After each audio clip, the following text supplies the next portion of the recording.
ये हैं रानी की सौतेली माँ।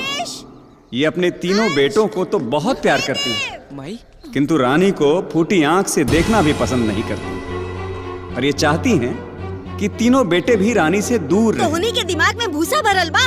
कौना बात समझौला में समझ में नहीं आवत। कितना बेर तोहनी के मना कइले बानी कि एकरा साथे ना चलल कर, ना बोला कर, ना खेला कर। तोहनी के समझ में नहीं आवत। और तू ई घोड़ी जैसन हो गइलू, तोरा के शर्म नहीं आवत कि लइकन के साथे गुल्ली डंडा खेलत ताड़ू। कौना घरे जाइबू? जहाँ जाइबू ना आग लगा के चल आइबू। तोहर तो भगवाने मालिक बाड़े। एक ततीत लौकी, दूजे नीम चढ़े डार। न जाने कौने नक्षत्र में जन्म ले रहलू। पैदा होते ही अपने माई के खा गईलू, कुछ दिन बाद अपने बाप के खा गईलू। हमार तो सुहागे उजाड़ देलू। लागत है ना हमरा के मुआ के ही सांस लेबू। पता न कब ही लड़की से हमार पीछा छूटी।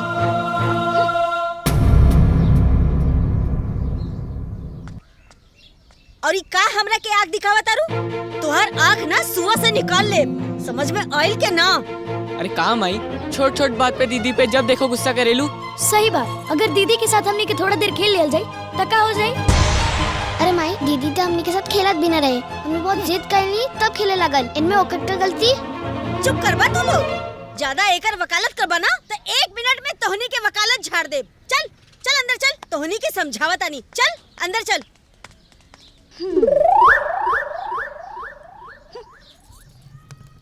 रोज रोज के नाटक हो गइल बा। एक तो स्कूल जाए के देर होता और ई महारानी पकवान बनावत आरी।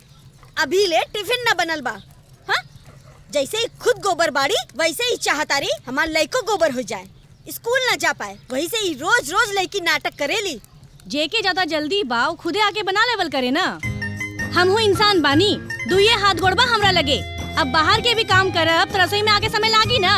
अब हम पूरा घर के ठेका ले ले बानी का? सब केहू के करे के चाहिए ना काम। हाँ हाँ, सब केहू करी। अब तू ऐजा बैठ के खा।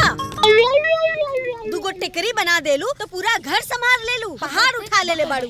पूरा खर्चा तो हर बाप रखे गइल बाड़े ना, उहे से चलता।